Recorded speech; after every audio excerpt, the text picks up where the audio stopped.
ಎಲ್ಲ ಸಕಲ ಕಲಾ ವಲ್ಲಭರು ಇರ್ತಾರಲ್ಲ ಅವರು ನೋಡ್ಕೊಳ್ತಾರೆ ಇವರಿಗೆ ಯಾವುದು ಪ್ರಿಯ ಅನ್ನೋದು ನೋಡ್ಕೊಂಡು ಬರ್ತಾರೆ.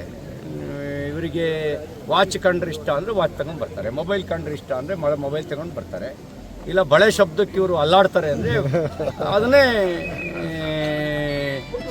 ಗಿಲಿ ಗಿಲಿ ಗಿಲಿ ಅಂತ ಸೌಂಡ್ ಮಾಡಿಸ್ಕೊಂಡೆ ಕರ್ಕೊಂಬರ್ತಾರೆ. ಇವೆಲ್ಲ ಮಾಡ್ಕೊಂಬರ್ತಾರೆ.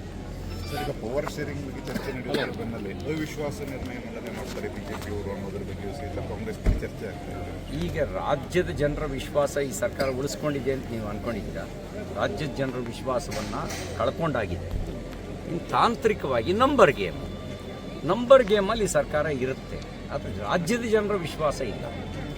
ಬೇಕಾದರೆ ಅವರು ರಾಜ್ಯದ ಜನರ ವಿಶ್ವಾಸ ಇದೆ ಅಂತ ಅನ್ನೋದಾದರೆ ಅವ್ರು ಡಿಕ್ಲೇರ್ ಮಾಡಲಿ. ಈಗಲೇ CT ರವಿ ಹೇಳಿದ ಚಾಲೆಂಜನ್ನು ಸ್ವೀಕಾರ ಮಾಡ್ತೀವಿ, ನಾವು ಚುನಾವಣೆಗೆ ಹೋಗ್ತೀವಿ ಅಂಥೇಳಿ. ಚುನಾವಣೆಗೆ ಹೋದರೆ ಮುಖ್ಯಮಂತ್ರಿ ಉಪಮುಖ್ಯಮಂತ್ರಿಗಳು ಕೂಡ ಗೆಲ್ಲೋದು ಕಷ್ಟ. ಇಲ್ಲ ಸರ್, ಅವ್ರ ಕಡೆ ಮತ ಇದೆ ಏನಂದರೆ ನಮ್ಮ ನಂಬರ್ಸ್ ಇದ್ರೂ ಸಹಿತ ಅವಿಶ್ವಾಸ ನಿರ್ಣಯ ಮಂಡನೆ ಮಾಡ್ತಾರೆ ಅನ್ನೋದು ಚರ್ಚೆ.